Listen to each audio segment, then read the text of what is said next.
Beautiful people of the internet, how are you guys doing today? Hopefully great, and welcome back to some more Warframe. And as per the preview, you guys are probably eager to know how I was able to go and decimate Archon Boreal. Is it cheap? Absolutely not. Is it efficient? Absolutely.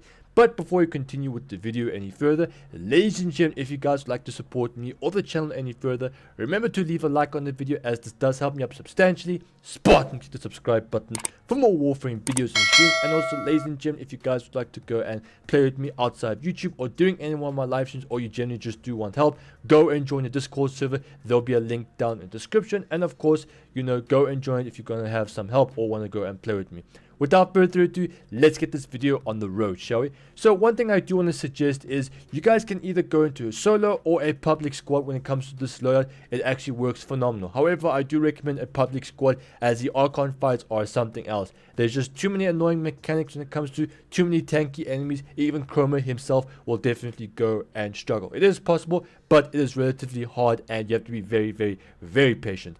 So when it comes to our Warframe of choice, obviously Chroma, regular version, prime version will make no difference whatsoever. Really, the only difference between a prime and a regular Warframe is the amount of polarities it comes with, and of course there is a visual difference when it comes to Warframe, and maybe a 3% increase in performance. But other than that, there is nothing really different. Chroma or Chroma Prime, whatever you guys can currently go and get. Now, as for the build, one thing I do want to say is, unfortunately, this is a one Forma build, and if you guys do want the most, you go and add a second Forma, and what you want to do is simply go and add a V. And the previous Forma I did add was a D polarity, therefore I can go and add a vitality. So what I recommend you guys do is add a V polarity and then go into the Access adapter and go and add a power drift. Therefore you guys can have a little bit more power strength.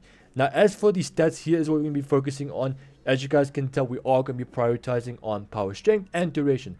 Power strength, therefore we can go and deal as much damage as humanly possible, and of course we do want some duration, therefore we can have our abilities to at least last a certain amount of time. Now, what you guys want to do is we're going to be using his number 2, his number 3, and I'll get on to why his number 4. Now, for his number 2 and number 3, we are going to be using Vex armor, and the way it works is very simple. You activate this ability, and any form of damage you do receive onto your shield will then be converted into armor.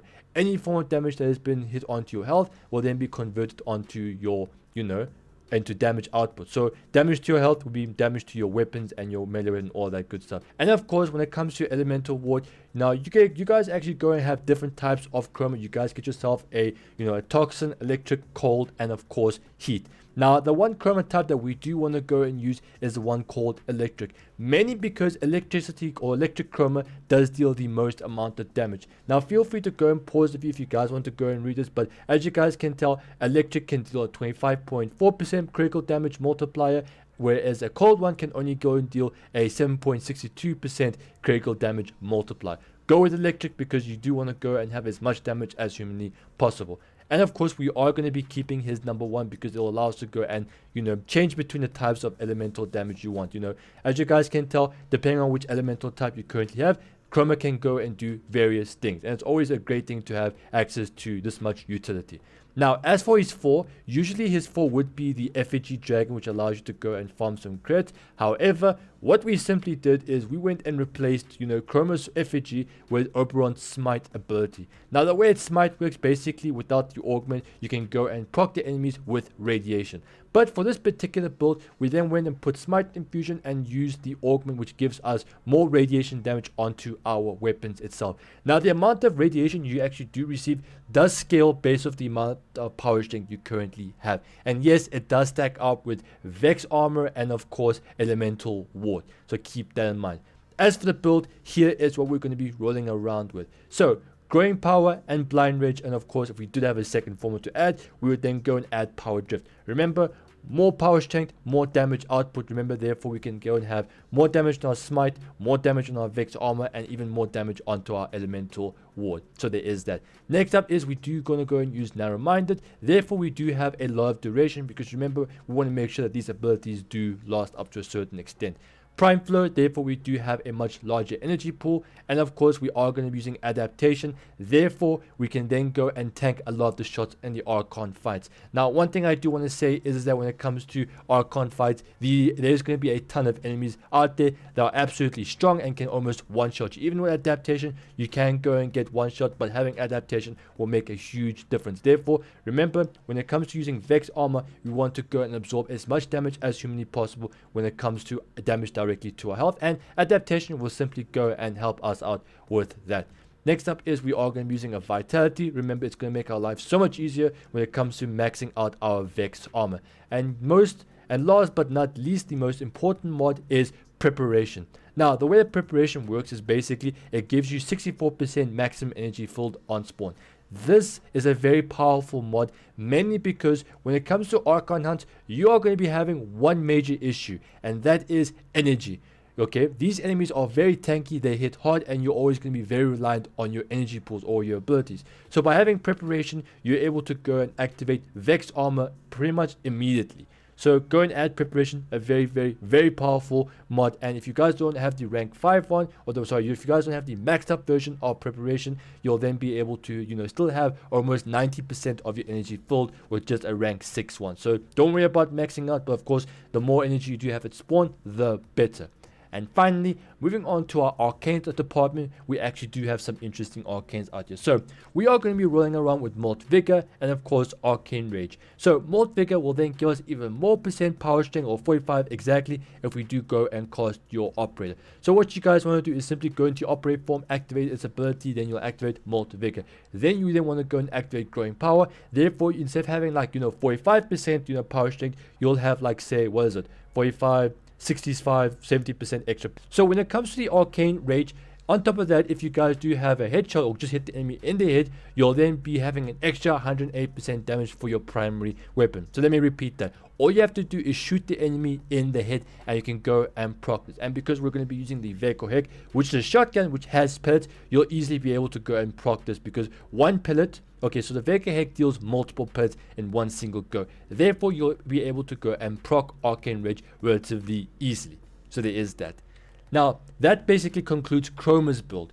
What we're going to be doing here is we're going to be using the Kuva Veilbreaker Heck. Now, if you guys want to go and push your Veilbreaker Heck or your Kuva Veilbreaker Heck even further, what you simply can do is go and get yourself a Radiation Kuva Veilbreaker Heck. One that already has radiation, therefore you guys can go and deal a ton of damage. As you guys can tell, unfortunately, I've only got Toxin, and it's not good enough, but at the same time, I don't feel like grinding any further. I'm relatively tired. I spent the entire weekend, grinding for this particular loadout. So the Kuva Veilbreaker Heck, or the Kuva Heck, my bad. As you guys can tell, this is a 3 Forma build. This is without a Riven. As you guys can tell, I do have a Riven with this. I'm definitely going to be re-rolling this. Therefore, I can have even more damage output. So, excuse me. When it comes to the mods, or when it comes to Forma, I basically added a V here, and a dash. So what we're going to be doing is we're going to be taking full advantage of a mod called Galvanized Hell. And basically what that does is it gives us basically 220% extra multi-shot. Now by default you'll already have 100% multi-shot, but if you guys do go and get 3 headshot kills, you'll then go and get yourself even more multi-shot, which does stack up to 4 times. This is a rank 9 one. I was a bit too tired to go and max out the last level, as it is very costly when it comes to maxing it out, but there's still a rank 9 one. You can still go and do well with it. We are going to be using Blunderbuss Vigilante armaments for more, multi-shot, Blunderbuss for more critical chance, Blaze for even more damage output, because remember it gives us both damage and heat. We are going to be using Charged Shell because we do want radiation. The reason why you want to go and add radiation is because the Archon's enemy, or Archon's armor type, is called Ferrite, alloy, which is weakness to radiation. Now we also do want to go and add Vicious Spread, therefore we've got even more damage output, which gives us more spread. Don't really worry about its negative, as the spread isn't really going to be that much of an issue. All you need to do is jump right up in his face and just go and shoot him with the special move that the Veilbreaker or the Kuva Heck currently does have. Next up is we are going to be using Primed Ravage, therefore we can go and have a much bigger critical damage multiplier numbers, because remember we are going to be critting, therefore why not go and you add more critical damage output. And finally, we are going to be using primed point blank for even more base damage. Now, when it comes to our arcanes, we are going to be using one called primary deaded. And as you guys can tell, on precision headshot kill, you'll then go and get yourself 120% extra damage, which lasts for 24 seconds, which does stack up to 3 times. And on top of that, because we do have the rank 5 version, we are going to be having even more headshot multiplier. So basically, I'm sure you guys have probably noticed, we are going to be stacking up a whole bunch of damage on top of one another. And of course, we are going to be using Vazarin. Specifically, we're going to be using Vazarin's protective sling, because at the end of the day, because you're going to be playing Chroma and you're so reliant on, damaging yourself, you need to make sure that you do have a way to go and heal yourself. Especially because those enemies hit hard, and if you do die, then you won't be able to come back. So you're going to have to go and leave and go and find a brand new squad. So I forgot to mention to you guys that we are going to be using Mage's Lockdown. This is an operator arcane which can be gotten from Little Duck if you guys do go and max out your syndicate. And basically, Mage's Lockdown will allow us to go and put the enemies to sleep. Therefore, it will make our life so much easier when it comes to going and headshot killing those enemies. And also remember, we need to go and get ourselves 3 to 4 headshots if we want to go and fully utilize our entire loadout. We are going to be demonstrating how this loadout currently does work. So if you guys take a look at the bottom right, you'll see that I've got pretty much all of my energy, and the reason for this is, remember, thanks to a mod called preparation, which will give me around 60-something% of your total energy back at the start of every mission. So what we simply want to do is push 5 and then activate our operator ability. Doing so will then give us access to Molt Vigor, which, remember, will give us an additional 45% power strength on our next operator, or not operator, our next Warframe ability. Next, we then want to go and, cast up Growing Power. Growing Power will then give us an extra 25% if we do hit the enemy with an element of some form. Primary, secondary, or physical, doesn't matter, just hit them with something at the end of the day. Once you guys do that, you then want to casually walk past the enemy. Of course, that was a sentient, just run past him as he will go and decimate you. So simply make sure that they're hitting you, and of course, you do want to pay attention to a number of things. Your health, the timer of your Vex armor, and of course the buff. If you guys have got the exact build I do, or the exact amount of power strength, then you'll have 892% extra power strength or damage multiplier. You then want to go and activate your galvanized mod. In order to do so, simply go and get 3 headshot kills, and remember, don't forget to refresh your Vex armor when you're casually playing. Otherwise, you're then going to bump into error of rebuffing it, and trust me, it can be quite a pain and very energy costing. Okay, so once we get to the Archon, you simply then just want to go and attack him. So what you want to do is jump into right in front of his head like so, or if I don't get thrown up, let me just get back up. Jump in front of his head, get as close as humanly possible, and then just shoot him. Even though that probably wasn't all the damage I wish I could have shown you guys, but hey, as you guys can tell, we took around 75% of his health. And the funny thing is that we didn't even use all of our damage boost. We still have to use Elemental Ward, and we still have to then go and use Smite. But let me tell you, if you guys take a look at that shorts video or the preview, you'll be able to just take out his entire, health pool. And that's really about it.